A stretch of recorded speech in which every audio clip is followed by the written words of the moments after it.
Hello and welcome to another mathematics IB video. We're going to be talking about vectors, and this is an introduction to vectors.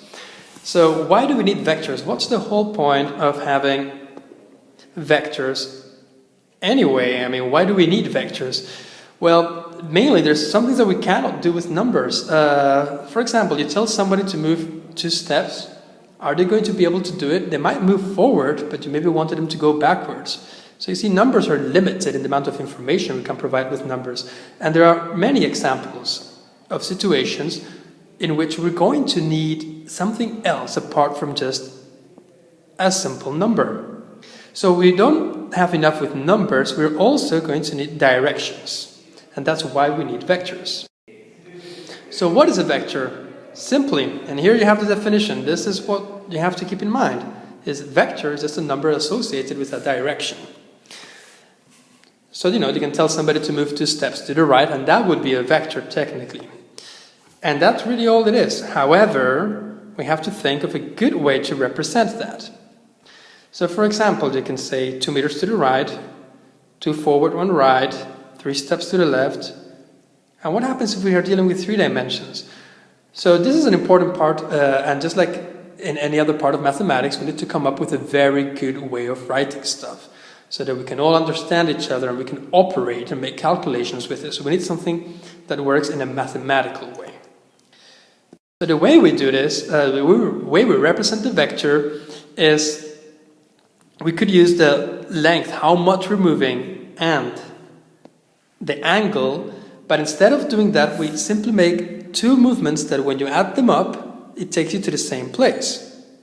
So for example, 2 step forwards and 1 right could be perfectly here. 1 step forward, another step forward, and 1 step right. And that could be this movement here. And that's the way we do it. And if you think about it, this is probably going to remind you of your old Cartesian coordinate system, where you have 1 and 2 and 3 and -1, etc. So at the end, the way we represent vectors is in the same way in which we represent points and lines and your functions, etc. So you're familiar with this method of representing vectors. So at the end, how are we going to represent the vector, for example, u? Well, u is going to be represented to 1. And that's how we represent vector u. Now, I think there are going to be a few questions once we get to look at this. Check them out. Okay, so here's some more examples of vectors. And I want you to think about this one. Look at z. z1, 0. You look at this and you're going to wonder, hold on a second, isn't this vector here? What's going on? Why is it this vector? Why is this? What's going on here? Why is this one here represented like this, not like this? And here's the important thing.